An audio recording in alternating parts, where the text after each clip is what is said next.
போடலாம்னு சொல்லி கேட்டீங்க. இப்ப ஸ்பெஷலா ஒரு பாட்டு போட்டு வைப் போடலாமா? உங்க எல்லாருக்கும் மனப்பாடமா தெரிஞ்ச ஒரு பாட்டு ஊடுவிடா சாங் போட்டு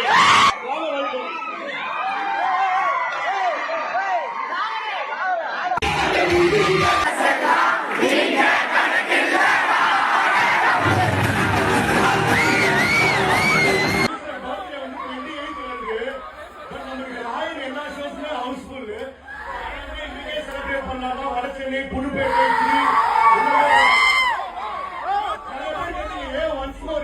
பாட்டு போட்டு வைப் பண்ணலாமா? அந்த பாட்டு கண்டிப்பா உங்களுக்கு மனப்பாடமா தெரியும். நான் சவுண்ட் கம்மி பண்றேன், என் கூட சேர்ந்து பாருங்க. அது என்ன பாட்டுன்னு சர்ப்ரைஸா பாருங்க.